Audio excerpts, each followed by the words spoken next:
Hello students, I am Amit Khandelwal. Welcomes you all in my YouTube channel जिसका name है Physics by Amit Khandelwal sir.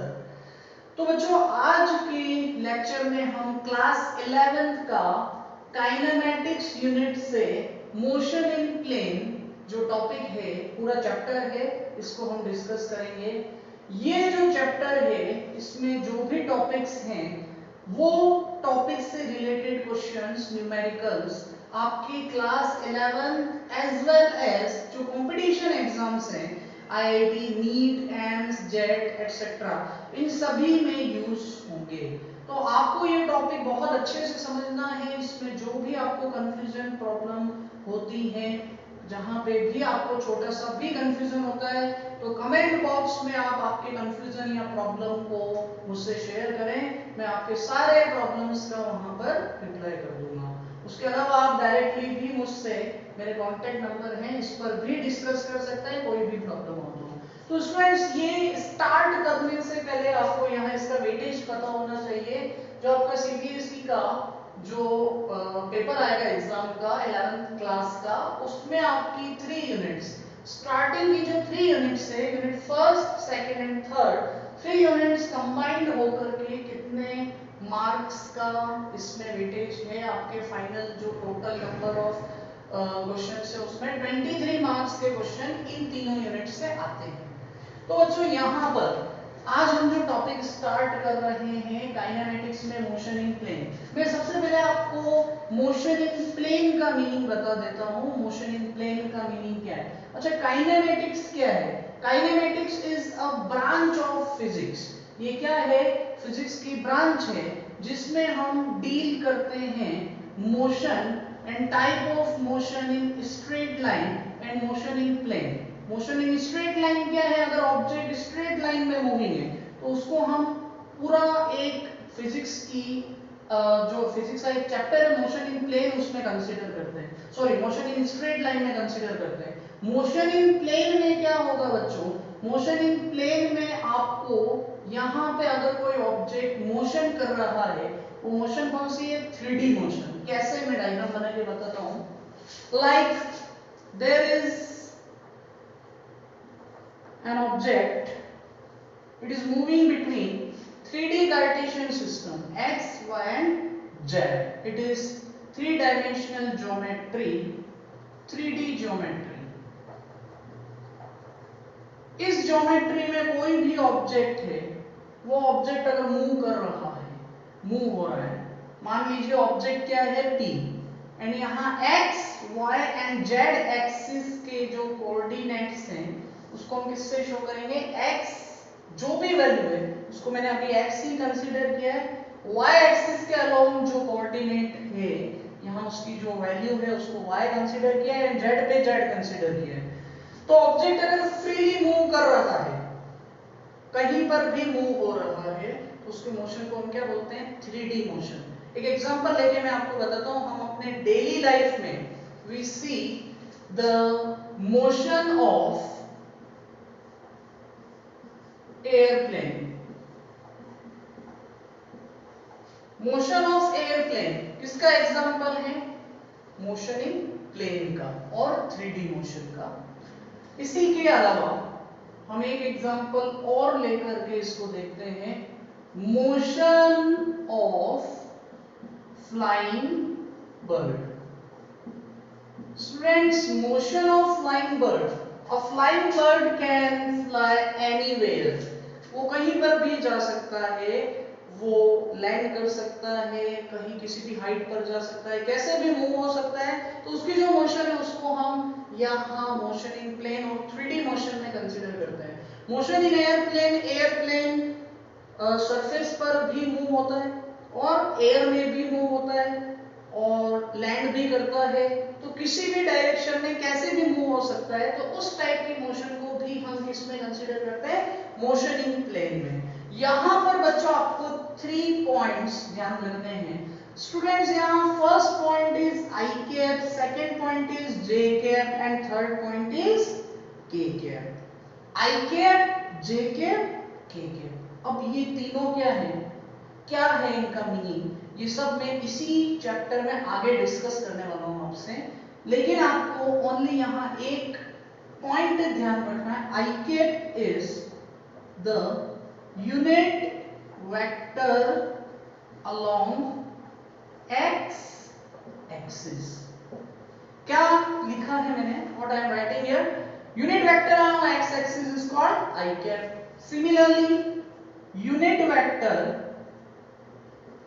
along y axis is j cap. Unit vector along, it is similar, y axis is called j cap. And k cap क्या है students? Unit vector along z axis. समझ में आया आपको? Unit vector along x axis is I cap. Unit vector, vector क्या है मैं अभी आपको बता रहा हूं।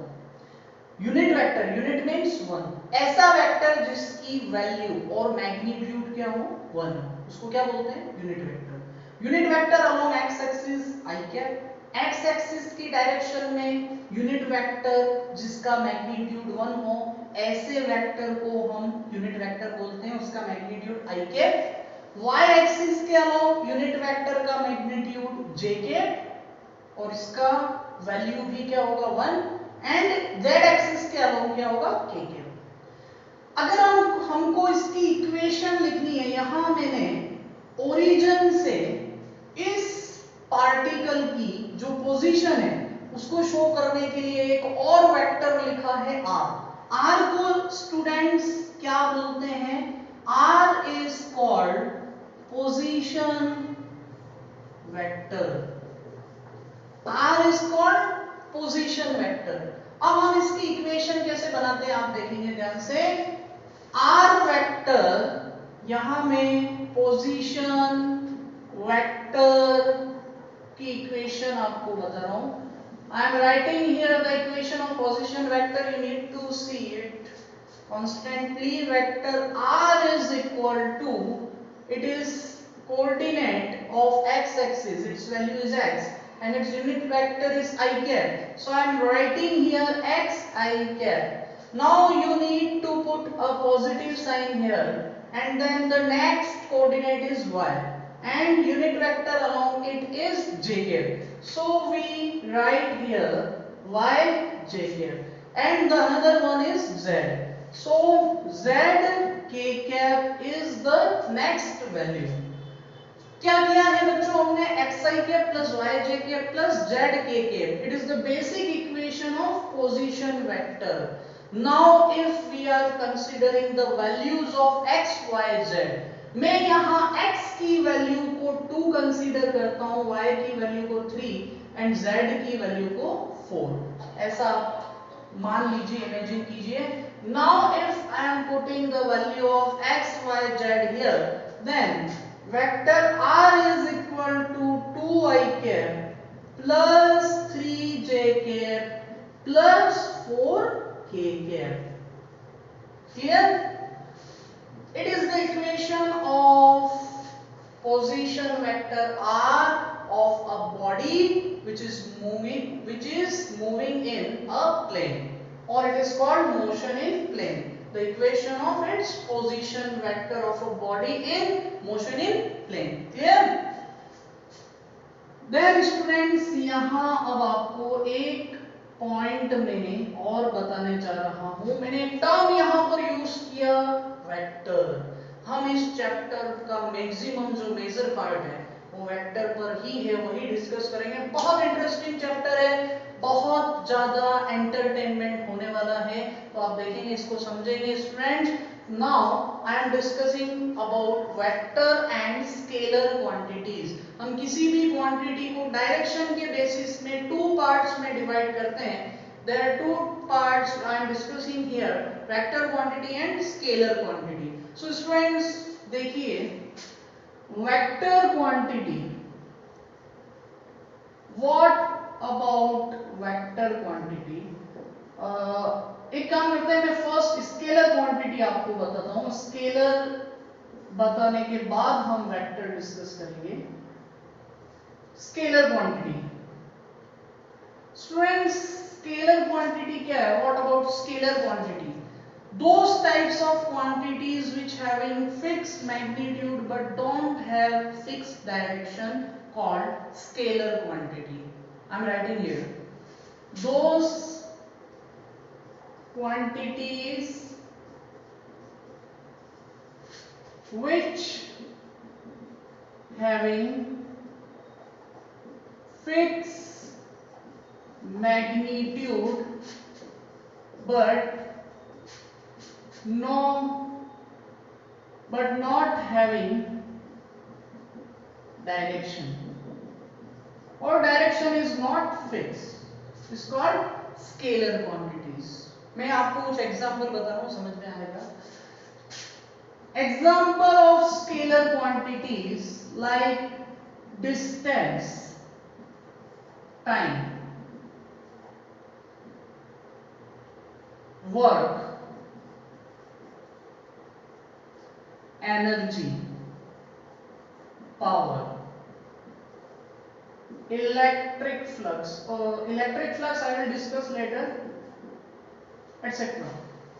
Students, now see here, one thing more, you can write speed, because speed you have already studied in class 9 about speed, velocity, distance, displacement. Now if I talk about distance, time, work, energy, power and speed, अगर हम यहाँ इनके बारे में discuss करते हैं, इन सारी quantities का मैग्नीट्यूड जो है वो फिक्स होता है, लेकिन कोई डायरेक्शन फिक्स नहीं होती है. लाइक डिस्टेंस, अगर कोई object A to B move हो रहा है तो वो पाथ जो है वो अगर स्ट्रेट लाइन में नहीं है, the path is not in straight line, the path is curved, then it is called distance. Distance is the length covered between two points in non-uniform direction. The maximum length covered between two points in non-uniform direction is called distance.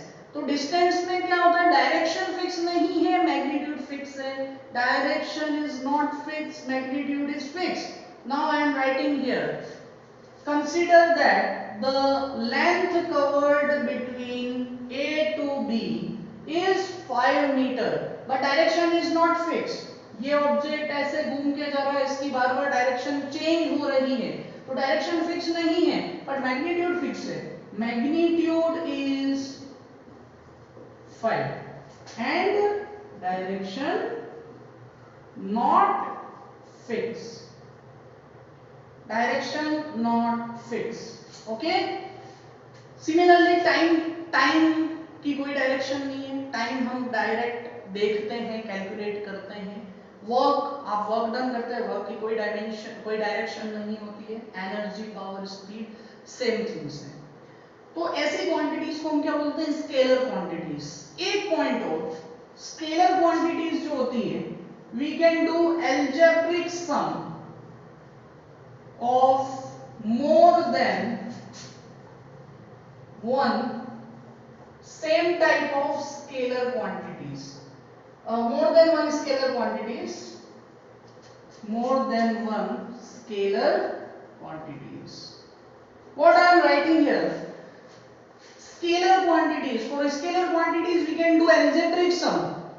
Like if an object is covered distance from A to B, then A to B the magnitude of distance is 2 meter, then B to C the magnitude of distance is like 4 meter, and then C to D the magnitude of distance like 1 meter. So students, यहाँ पर if you calculate the total distance covered between A to D, the total distance covered between A to D, then this value is equal to S1 plus S2 plus S3, which is equal to 2 plus 4 plus 1, it is 7 meter. यहाँ आपने क्या देखा students, आपने देखा कि जो हमने total distance यहाँ कैलकुलेट की, वो क्या किया, इन सारे डिस्टेंसेस का एल्जेब्रिक सम किया। तो एल्जेब्रिक सम किया, नॉर्मल सम किया, जो मैथमेटिक्स में होता है वो स्केलर क्वांटिटीज में हम कर सकते हैं एल्जेब्रिक सम।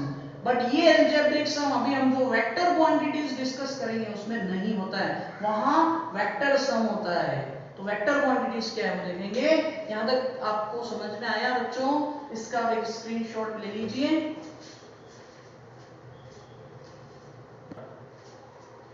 तो स्टूडेंट्स आपने स्केलर क्वांटिटी के बारे में देखा। Now I am discussing about vector quantity. What about vector quantity? Just opposite to scalar quantity, the next one is called vector quantity. Now see here.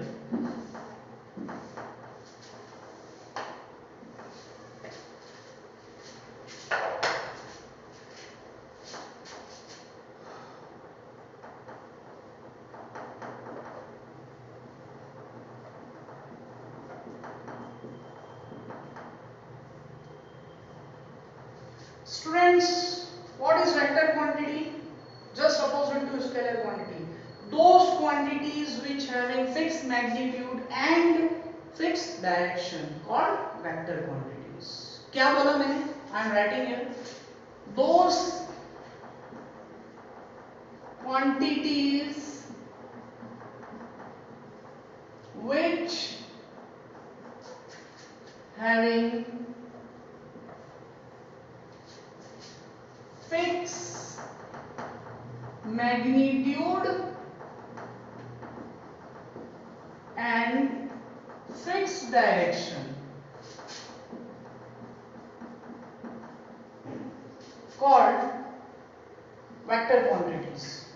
Students vector का example क्या है? आपको मैंने scalar का एग्जांपल बताया। अगर कोई object non uniform direction में मूविंग है लेकिन उसके मोशन में जो भी क्वांटिटी है उसका मैग्नीट्यूड फिक्स है, उसको हमने क्या पढ़ा है? Scalar quantities.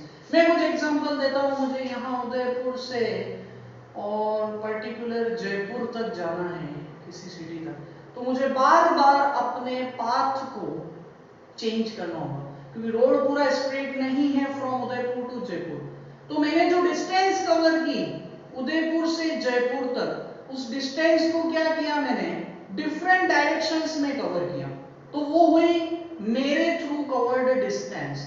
और वो डिस्टेंस जो है वो कौन सी क्वांटिटी होगी इन दोनों में से? Scalar quantity. व्हाई? बिकॉज मैंने क्या किया? अगेन एंड अगेन अपनी डायरेक्शन को चेंज किया। लेकिन आप ऐसा कंसीडर करो कि मुझे यहां किसी पॉइंट से और सामने किसी पॉइंट तक जाना है और मैं सीधा स्ट्रेट लाइन में मूविंग हूं, अपनी डायरेक्शन चेंज नहीं कर रहा हूं, तो अभी जो मैंने ये लेंथ कवर की है उसको हम डिस्टेंस नहीं बोल के क्या बोलेंगे? डिस्प्लेसमेंट। और वो डिस्प्लेसमेंट जो होगा वो कौन सी क्वांटिटी है? Vector quantity. So I am discussing about vector quantity, those quantities which having fixed magnitude and fixed direction. Now, if I am walking on this surface in a straight line from this point to another point, then the length of path covered through me is called displacement and it is called vector quantity. Are you getting me? Now I am sketching it, what I am saying right now. Okay. So I am writing some examples. First of all, I am telling you that I am at point A and going towards point B. The length of path covered through me is from A to B in a straight line is 5 meter. But this 5 meter is called displacement covered by me. So it is the difference between displacement and distance. Distance में direction fix नहीं होती है, displacement में direction fix होती है। That's why it is called vector quantity and distance is called scalar quantity. बहुत सारी quantities हैं, there are 1000 number of quantities in the examples of scalar quantity and vector quantity. मैंने यहाँ पर उन्हीं क्वांटिटीज के नेम आपको शो किए हैं जो आप 10th तक स्टडी करके आए। न्यू थिंग्स जैसे जैसे हम आगे बढ़ेंगे धीरे धीरे मैं आपको इन्वॉल्व कराता जाऊंगा। बहुत सारी न्यू क्वांटिटीज आप अब स्टडी करने वाले हैं, इस बात का ध्यान रखें। तो यहाँ पर इसका एग्जांपल स्टूडेंट वेक्टर क्वांटिटीज का एग्जांपल और क्या हो सकता है, लाइक फर्स्ट हमने क्या लिखा है, डिस्प्लेसमेंट। आपने वहां स्पीड देखा, speed is the rate of change in distance, और डिस्टेंस आपने देखा स्केलर है, that's why speed is also scalar. But displacement में जो चेंज आ रहा है टाइम के रेस्पेक्ट में, इट इज कॉल्ड वेलोसिटी। बच्चों ये सब हम पढ़ेंगे, कब पढ़ेंगे, काइनेमेटिक्स में ही आगे चल के। Distance, displacement, velocity, speed, acceleration and there types, ये सारी चीजें हम पढ़ने वाले हैं। बहुत ही इंटरेस्ट आने वाला है आपको, देखते चलिए। Displacement, velocity, acceleration, linear momentum, these are some common examples of vector quantities etc. okay, so students यहां मैंने एक पॉइंट आपको लिखा, algebraic sum of more than one scalar quantities we can do। algebraic sum of more than one scalar quantities, हम मोर than one scalar quantities का algebraic sum करते हैं, but यहाँ एल्जेब्रिक सम नहीं होता है, मैंने आपको यहाँ भी बोला था। यहाँ क्या होता है, वेक्टर सम होता है। So it is we can do vector sum of more than one vector quantities. Students इसको वेक्टर सम को हम ऐसे भी शो कर सकते हैं, a quantity is called vector quantity if it follow the laws of vector sum. if it follows the law of vector sum. Are you getting me what I am saying to you? So students, these are the differences between scalar quantity and vector quantity. Now मैं यहाँ आपको कुछ differences इन दोनों quantities के बीच में tabular form में बता रहा हूँ, आपको देखना है। यहाँ हम एक टेबल बनाकर डिस्कस करेंगे। First one is scalar quantity and second one is vector quantity. Scalar quantity, vector quantity. Students, first of all, in scalar quantities,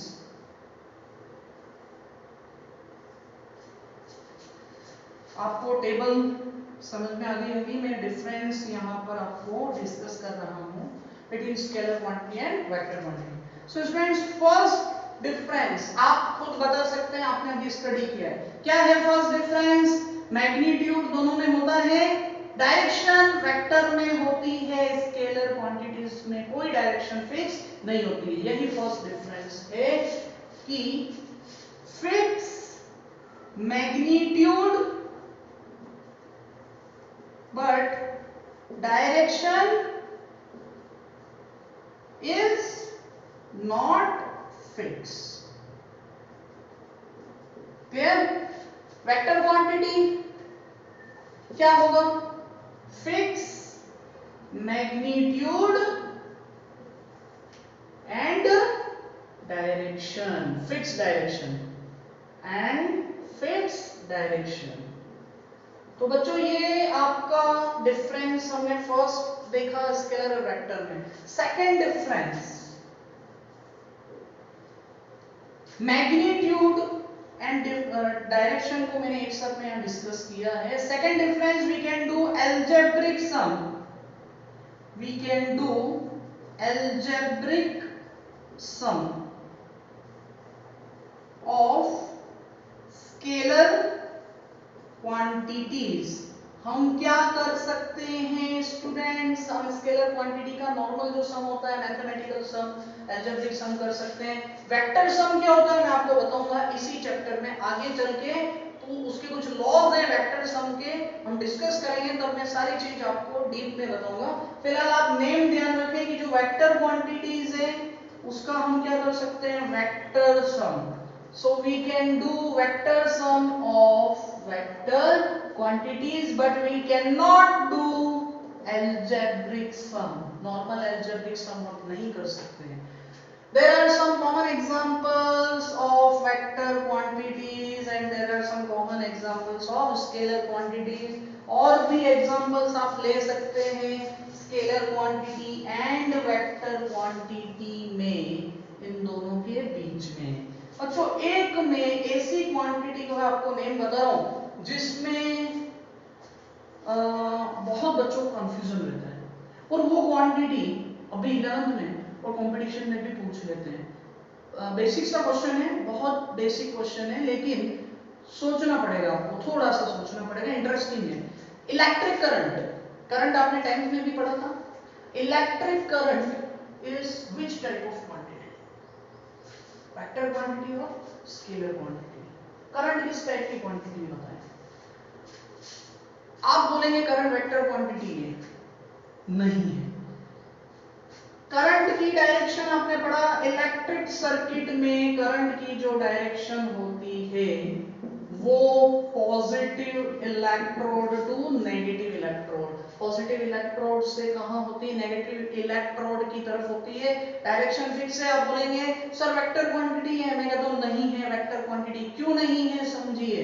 current को हम स्केलर क्वांटिटी के केस में कंसीडर करते हैं, लेकिन बच्चों अब मैं आपको जो चीज बता रहा हूं, प्लीज लिसन केयरफुली। करंट को ना तो आप स्केलर क्वांटिटी बोल सकते हैं ना वेक्टर बोल सकते हो, ये टेंसर क्वांटिटी है। लेकिन हम इसको अभी बोर्ड के पर्पस से देखें तो आपको ये इलेक्ट्रिक करंट को स्केलर क्वांटिटी कंसीडर करना है। क्यों करना है उसका मैं रीजन बता रहा हूं। और जो मैंने अभी एक और वर्ड बोला, टेंसर क्वांटिटीज, क्या बोला बच्चों, tensor quantities. What is tensor quantity, इसके ऊपर मैं बाद में आऊंगा। पहले मैं आपको बता दूं करंट को स्केलर क्वांटिटीज की कैटेगरी में हमने क्यों रखा।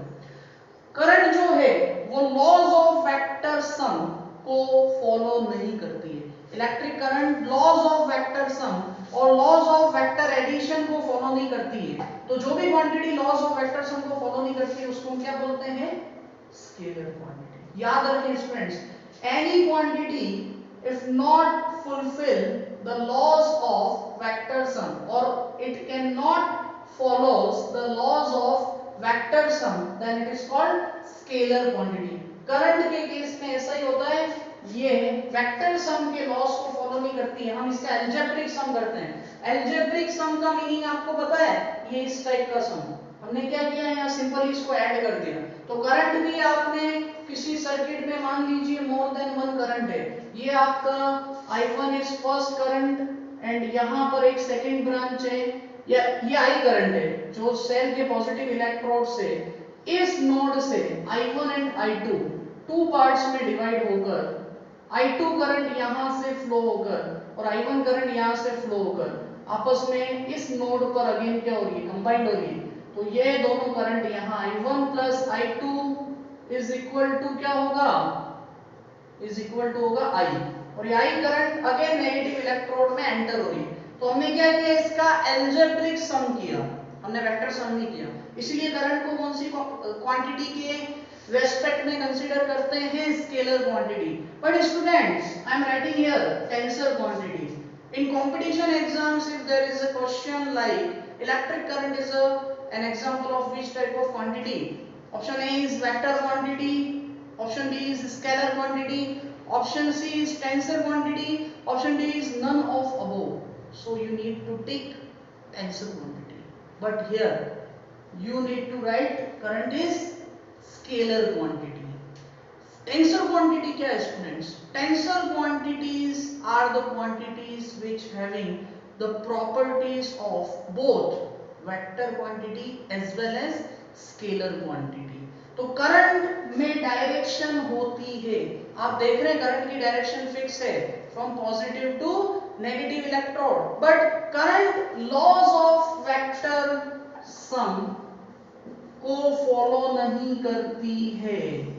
It do not follows laws of vector sum. That's why electric current is called tensor quantity. Are you getting me? Tensor quantity students आपके सिलेबस में अभी नहीं है, आपको इसमें डीप में नहीं जाना है. आपको जो चीजें डीप में स्टडी करना है वो क्या करना है, वेक्टर क्वांटिटी एंड स्केलर. और चैप्टर का मेजर पोर्शन पूरा किस पर होगा, वेक्टर क्वांटिटीज पे. Are you getting me properly?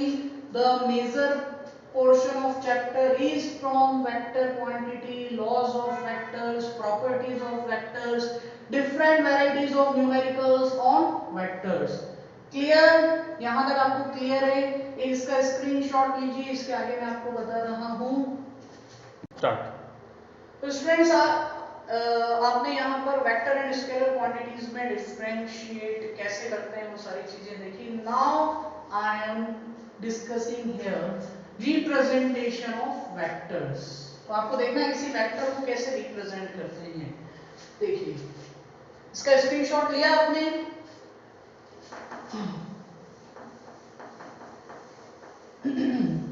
Students, जो भी चीजें हैं फिजिक्स में डेली आपको स्टडी करके आपके नोट्स जो हैं आपको क्या करना है students, you need to carry a pen and a register, a new register.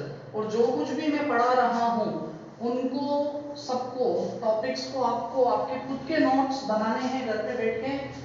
Physics के हर एक टॉपिक को डिफरेंट क्वेश्चंस के बेसिस पर and each numerical I will solve here. और बहुत ही इंटरेस्टिंग वे में हम उसको डिस्कस करने वाले हैं. But what you need to remember, you need to carry a pen and a register. अपने नोट्स बनाइए, जो भी प्रॉब्लम है डिस्कस करते रहिए. और जो भी प्रॉब्लम आपसे सॉल्व नहीं हो रही है उसको अदर स्टूडेंट्स जो आपके फ्रेंड्स हैं उससे भी डिस्कस कीजिए.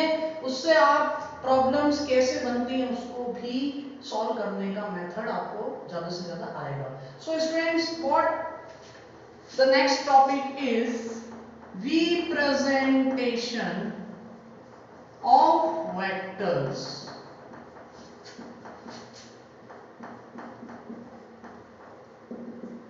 Representation of vectors. How to represent the vector quantities? See here. किसी भी वेक्टर क्वांटिटी को रिप्रेजेंट करने के लिए हम एक एरो पुट करते हैं उस क्वांटिटी के जस्ट ऊपर, ओवरहेड पर. कैसे? देखिए, like this. It is an arrow. In this arrow, it is called the initial point. It is called initial point, and this one is final point. Students, जो initial point है, it is called tail of the vector. Tail. And the final point or terminal point, it is also called terminal point. It is called the head of the vector. And the direction of this arrow represent the direction of the quantity. जो quantity है, मान लीजिए displacement है, velocity है, acceleration है, linear momentum है, torque है या any other type of quantity है, उसकी जो डायरेक्शन है वो पर्टिकुलर किस डायरेक्शन में है उसको इस एरो की डायरेक्शन शो करती है. The direction of arrow represent the direction of vector quantity. So I am writing here the direction of arrow represent the direction of vector quantity. Clear?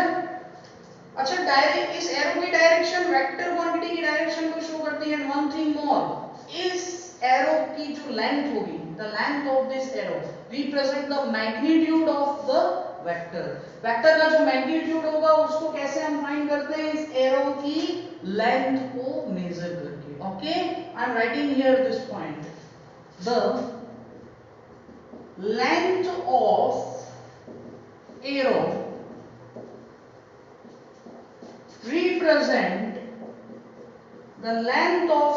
represent the magnitude of vector quantity. Clear students? So हम किसी भी vector को कैसे represent करते हैं? To put an arrow over the quantity. अब मैं आपको कुछ एग्जांपल बताता हूं, लाइक डिस्प्लेसमेंट. डिस्प्लेसमेंट को स्टूडेंट्स आपने अभी देखा. What is displacement? The minimum length of path covered between two points in fixed direction is called displacement. So now the direction of displacement is from A to B. ये जो displacement है उसको आप किससे show करेंगे? S से. और vector quantity आपने क्या किया? एक ओवरहेड, एक एरो पुट किया उसके ओवरहेड पर. सो ये एक डिनोशन है. किसका डिनोशन है? वेक्टर क्वांटिटी को कैसे डिनोट किया जाता है. एक और एग्जांपल मैं आपको बताता हूं. स्पीड. स्पीड क्या होता है students? rate of change in displacement. How can you write rate of change in displacement? ds by dt. Rate of change in displacement. Students, rate of change in displacement को how can you write? ds by dt. ds means difference in displacement, dt means difference in time. दोनों का ratio is equal to speed. Now the speed is which type of quantity? Vector quantity, because it depends on displacement and displacement is also a vector quantity. So if we define speed velocity. Speed and velocity are similar terms, that's why. Not speed. Speed is scalar quantity. Velocity, I am talking about velocity, okay, not speed. Velocity is rate of change in displacement. Displacement is vector quantity, that's why velocity is also called vector quantity. Now see here, if an object is moving from A to B, इसको मैं एक और difference second type से आपको बताता हूं. It is an equilateral triangle. It is an equilateral triangle, A, B and C. Now if I am talking about distance, distance is what? Scalar. Distance is what? Scalar quantity, and it is denoted through S. Then the distance between A to B is considered as AC plus CB. AC plus CB is equal to the distance covered between A to B. And if I talk about displacement, displacement is vector quantity. So vector quantity आपको क्या करना है? आपको A to B तक का displacement cover करना है. और आपने स्टडी किया डिस्प्लेसमेंट की डायरेक्शन क्या होगी? फिक्स. तो A to B का जो डिस्प्लेसमेंट होगा वो किसके इक्वल होगा? AB के. बट डिस्टेंस किसके इक्वल होगा? AC plus CB के. Okay, so distance A to C consider कीजिए 5, C to B 5. Total distance A to B is 10 metre.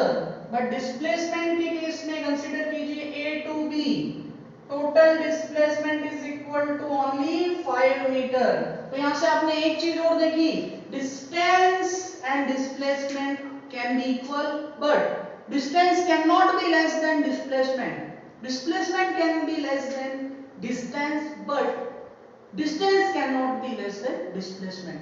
Distance always be greater than और equal to displacement. Clear? So now students, आपने क्या देखा? आपने आज के lecture में मोशन इन प्लेन समझा. You studied about motion in plane. You learned about types of quantities, scalar quantity and vector quantity. You studied about representation of vectors and laws of vector and about tensor quantity. आपको क्या करना है students, आपको आज का पूरा lecture को अच्छे से देखना है, सेल्फ नोट्स बनाने हैं, आपको पेन एंड रजिस्टर लेके बैठना है, प्रॉब्लम्स जरूर डिस्कस करते रहे, मैं डेली आपको क्वेश्चंस भी देता रहूंगा बेसिस ऑन द लेक्चर, जो भी हमने डेली पढ़ा है उससे रिलेटेड प्रॉब्लम्स दूंगा, आपको सॉल्व करना है, आंसर जो है मुझे रिप्लाई करने हैं, कमेंट बॉक्स में रिप्लाई करने हैं या मुझे सेंड करने हैं, डिस्कस जरूर करना है। इसी के बाद वाला जो पोर्शन है बहुत इंटरेस्टिंग स्टार्ट होने वाला है, बहुत इंटरेस्टिंग चैप्टर है, बहुत एंटरटेनमेंट होने वाला है एंड बहुत बेस्ट रिजल्ट आपका आने वाला है, जिसका कमिटमेंट करता हूं मैं, यानी कि अमित खंडेलवाल। तो बच्चों ठीक है, आज के लेक्चर में इतना ही, नेक्स्ट लेक्चर में हम मिलते हैं, तब तक के लिए goodbye, have a nice day. Students please subscribe, like and share my YouTube channel जिसका नाम है physics by Amit Khandelwal sir. और भी इंटरेस्टिंग एंड बहुत ही अच्छे वीडियोस के साथ में नेक्स्ट लेक्चर में आपके साथ में मैं डिस्कस करूंगा, तो मेरे चैनल को please subscribe, like and share जरूर करें, अदर स्टूडेंट्स को फॉरवर्ड करें, कंटेंट जो है वो मैक्सिमम स्टूडेंट्स तक जाना चाहिए और सारी चीजें बहुत इंटरेस्टिंग वे में आपके सामने डिस्कस करने वाला हूँ। Goodbye, have a nice day.